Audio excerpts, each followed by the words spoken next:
hadirnya atau datangnya zaman tersebut kan, ya yang namanya perdamaian dunia ini. Nah, yang jadi pertanyaan gini, apakah semua orang yang menginginkan hal itu, apakah sudah mempersiapkan diri?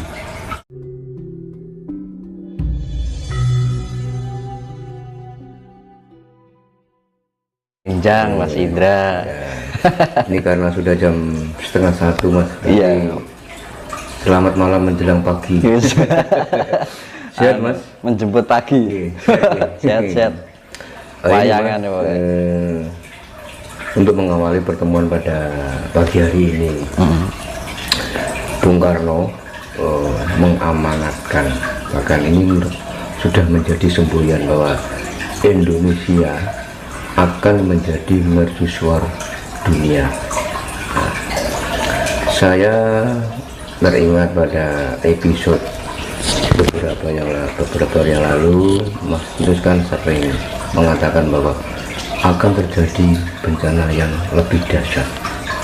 Dan yang saya tanyakan Mas, bagaimana Indonesia ini menjadi mercusuar dunia ini akan terwujud jika kelak Indonesia akan terjadi bencana yang lebih dahsyat? Soalnya kalau kita logika Mas, negara itu kalau sudah terjadi bencana terus menerus, itu pasti kan kehancuran. Nah, apakah semboyan bahkan amanah dari Bung Karno itu akan terwujud? Bagaimana pandangan Mas Terus? Monggo Mas. Selamat pagi ya. Selamat pagi. Sampai selamat malam. Ini pertama-tama ya saya ucapkan terima kasih atas kehadirannya. Ya ini langsung aja, kalau masalah pembicarakan yang namanya ini menuju mercusuar dunia, yang intinya pada hal yang sifatnya itu adalah perdamaian dunia. Betul. Nah gitu kan, banyak orang yang berangan-angan atau menginginkan hadirnya atau datangnya zaman tersebut kan, ya yang namanya perdamaian dunia ini. Nah, yang jadi pertanyaan gini, apakah semua orang yang menginginkan hal itu, apakah sudah mempersiapkan diri? Gitu. Yang jadi pertanyaan yang harus digarisbawahi itu kan, apa sudah mempersiapkan diri? Apakah sudah punya bekal? Nah, intinya gitu Mas. Dan apa yang harus dipersiapkan? Nah, yang jadi pertanyaan kan itu. Iya.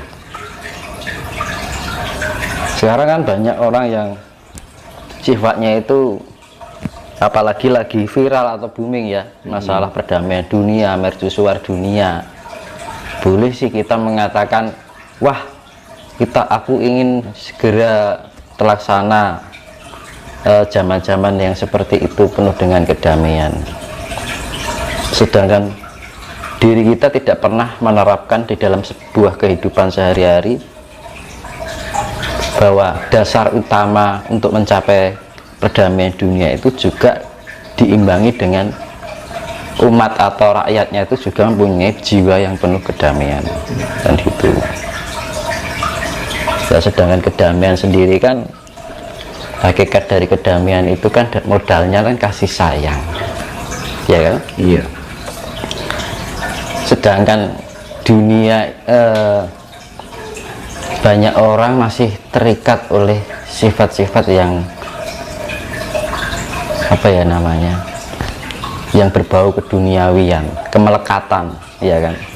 Dalam arti keduniawian itu sifatnya itu masih terbelenggu.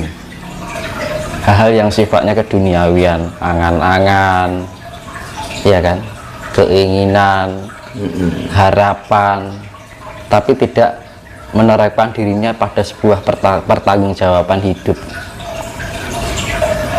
ya kan? Lah, karena gini, boleh sih kita berangan-angan ya, tapi yaitu tadi yang harus kita lakukan adalah pertanggungjawaban itu tadi ya, sebagai persiapan diri kita untuk menuju suatu zaman yang penuh dengan keadilan, kedamaian gitu. dasar utamanya itu. Sedangkan dari zaman sekarang ini masih banyak kecongkakan, masih banyak angkara murka, ya kan. Jadi semua itu harus kita terapkan di dalam kehidupan dalam diri kita sendiri. Jadi tidak hanya sebatas wacana, tidak hanya sebatas angan-angan, tidak hanya sebatas omongan, kan gitu kan. Banyak kita akan menjadi mercusuar dunia gini. Tapi ketika diterpa masalah kehidupan masih terbawa belenggu emosional. Betul. Ya kan. Kena masalah ini itu goncang, kondisinya tidak tenang, ya kan, masih penuh dengan kekhawatiran hidup. Nah, itu yang harus kita waspadai, kan. Jebakan-jebakan seperti itu. Jadi kita jangan terbelenggu oleh suatu harapan tanpa kasunyatan, tanpa kenyataannya itu nggak ada gitu loh. Sama aja kan kosong, ngomong kosong Mas ya.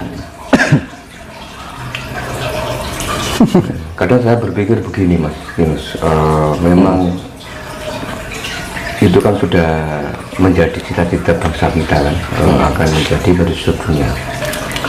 Kadang saya berpikir, apakah mampu, ya kan, sedangkan masyarakat saja, orang-orangnya saja, bahkan orang Nusantara sendiri banyak yang kehilangan jati diri, ya.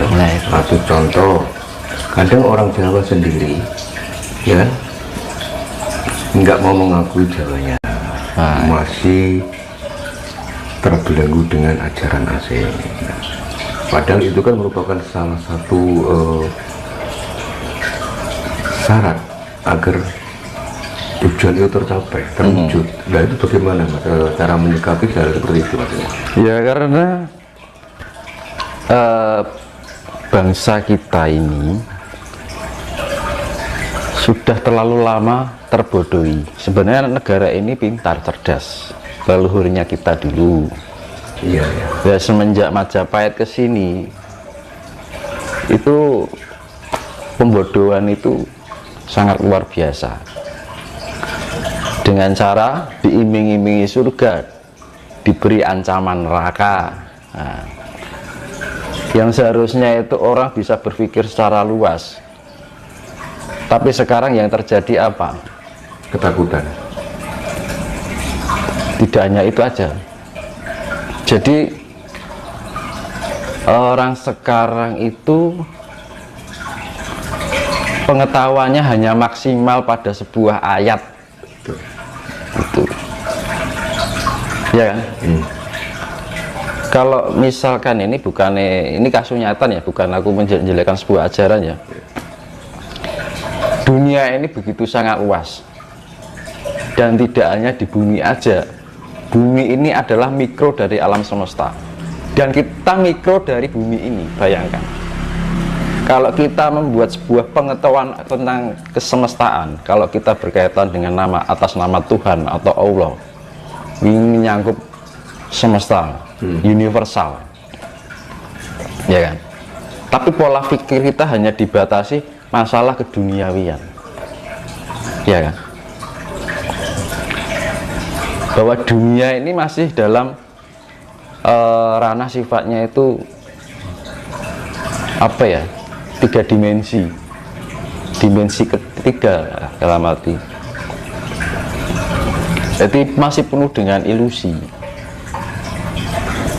Sekarang gini, semesta hanya dibikin wacana sebuah pengetahuan yang diterapkan dalam tulisan dalam bentuk kitab. Kayaknya kan kok kecil sekali gitu loh.